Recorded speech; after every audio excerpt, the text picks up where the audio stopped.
Hello friends, तो स्वागत है इस वीडियो में। आज के पे स्लो मोशन वीडियो कैसे बनाए। मेरे पास मोटोरोला का फ़ोन है। मोटोरोला के फ़ोन में स्लो मोशन वीडियो बनाएंगे जो मैं बताने वाली हूँ। आप मेरे चैनल को सब्सक्राइब कर दीजिएगा और मेरे वीडियो को लाइक कर दीजिएगा। फ्रेंड्स, आप स्लो मोशन वीडियो बनाने के लिए कैमरे को ओपन करना है। इसके बाद आपको यहाँ पे मोर पे जाना है, जैसे कि यहाँ पे है, और सीधा सीधा मोर पे जाएंगे। ठीक है, फिर यहाँ पे कुछ ऐसा ऑप्शन देखने को मिलेगा। आप स्लो मोशन में क्लिक करना है और स्लो मोशन वीडियो बना के दिखा रही है आपको मैं। जैसे मैं स्लो मोशन वीडियो बनाएंगे,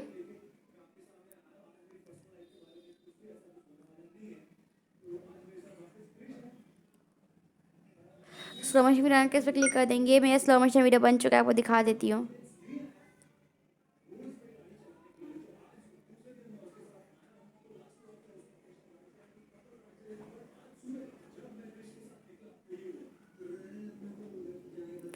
फ्रेंड्स, ऐसे हम अपने फ़ोन में जो स्लो मोशन वीडियो बना सकते हैं। फ्रेंड्स, आई होप आपको स्लो मोशन वीडियो बनाना आ गया होगा। और प्लीज़ आप मेरे चैनल को सब्सक्राइब कर दीजिएगा और मेरी वीडियो को लाइक शेयर कर दीजिएगा। फ्रेंड्स, आप कहीं पर क्लिक कर देना, आपका कैमरा जो नॉर्मल हो जाएगा। तो फ्रेंड्स, मिलते हैं नेक्स्ट वीडियो में, तब तक के लिए नमस्कार।